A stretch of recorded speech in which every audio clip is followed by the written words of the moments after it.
вот комментаторы, блогеры, юристы. По поводу, вот все это началось после похорон. После похорон жены, где-то 24 число, я дочку забрал, поехали в зоопарк. Все хорошо, все нормально, приехал, каждый день хожу. Нормально. 27 число приехал, дочку, чтобы забрать, школьные одежды покупать. И вот бабушка сказала, мы сами купим. Но тут, конечно, Герман тоже присоединился, что мы сами купим. Ты что сюда вот, что ты наши порог перешагиваешь? Ну ладно, я, конечно, куда еще? Поехал к органу опеки, написал заявление по делу несовершеннолетнюю и все остальное. Ну как? Все в рамках законодательства Российской Федерации. И всегда советовался я юристами, где бесплатный консультант, адвокат. Ну, конечно, я раз нахожусь в территории Российской Федерации, я должен жить в рамках законодательства Российской Федерации. И потом все это началось, почему вот, когда они уже начали ребенка настроить против меня, Виктория Юрьевна просила мне какой-то 40 тысяч срочно за какой-то кредит платить. Я спрашиваю, это что за кредит? Мамин кредит. Ну, что за кредит, говорю, да, вот. Ну, говорит, это кредит, мамин кредит.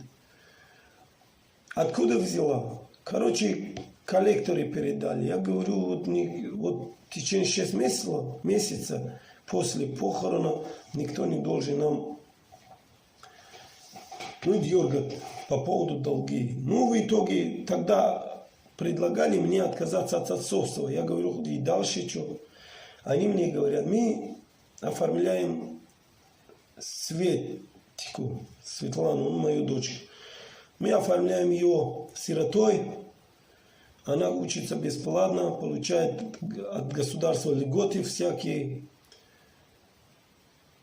И к 2018 году она получает и квартиры, бесплатно учиться бюджетной, в любой университет, где она захочет. Ну, насколько, где я ответил, я говорю, вы слушайте, что говорите.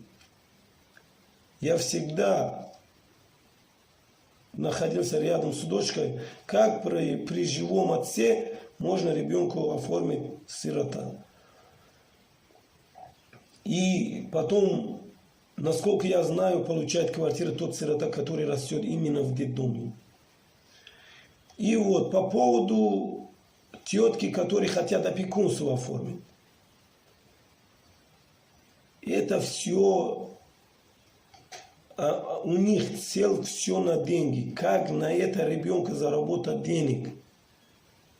Даже у меня есть смс, где моя дочка говорит, папа, когда я обратился в органы опеки, там мою ребенку, там видно, что кто-то его давит и объясняет, как сказать. Говорит, папа, ты все неправильно делаешь, у нас нету денег, и мы плохо живем. И вот, там еще смс есть, я, конечно, все не распечатал. Все эти цели у них один. Как на это ребенка, сейчас самое время на это ребенка заработать денег. У тетки, которые опекунство хотят оформить, Виктория Юрьевна, у них есть ипотечная квартира от мамы, где Виктория Юрьевна и моя дочка Светлана Бахадуровна, они наследники. 2 наследника туда входят. Мы приступили к наследственным делам, ждем ответа. Мы с банка получили везде по кредиту Александра Викторовна, покойной жены, везде 0, кроме ипотека. Бумагу тоже с нотариуса получили. И по поводу наследства. Я почему приступил к наследственным делам? Потому что сами, вот дорогие люди, да, вот кто читает, кто там комментирует анализируйте ситуацию.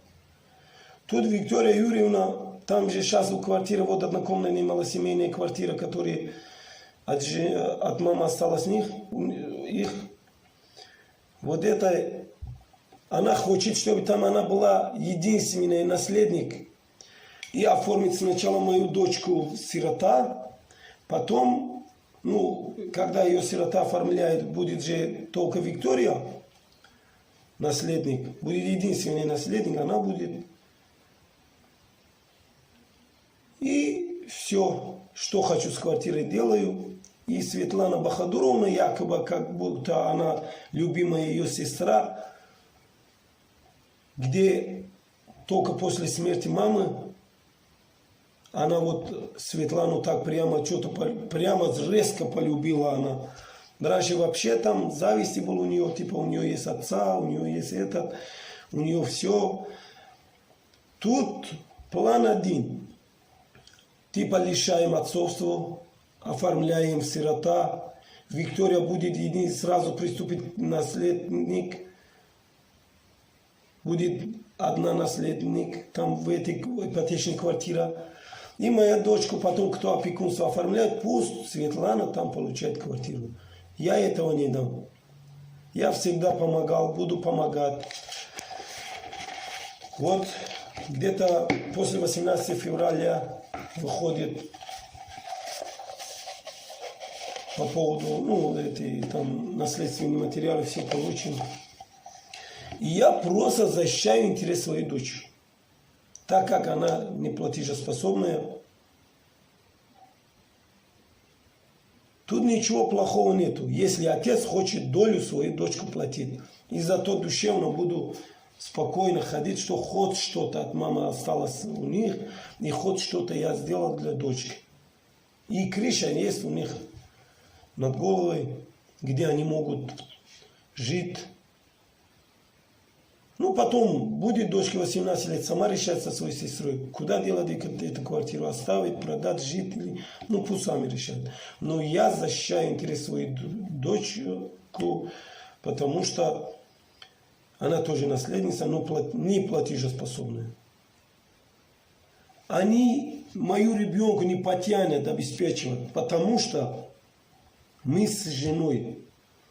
Конечно, жена тут больше потому что всегда вот купи этот, фастфуды всякие, там сладости, все, что. У них, посмотрим, они не могут обеспечивать моего ребенка. Моя дочка 1 сентября с прошлогодний сарафан ходила. Почему тогда 27 сентября я заехал, чтобы дочку забрать, одежду купить? Они типа мы сами купим, а я ребенку смотрю, там на 1 сентября с прошлогодний сарафан ходит. Я ночами не могу уснуть. Она на физкультуру, у всех спортивная одежда, смотрю там на видео, моя дочка, она с сарафаном бегает. Я больше свою душу вложил, в свое время потратил вот на это ребенка. И буду тратить. Тем более в этой ситуации. И потом по поводу воспитания ребенка. Кому оставить ребенка на воспитание? На Виктория Юрьевна, у нее плохая, сама плохо воспиталась. Это о чем говорит? Еще она должна воспитать свою, мою дочку, то есть, и свою младшую сестру. Дорогие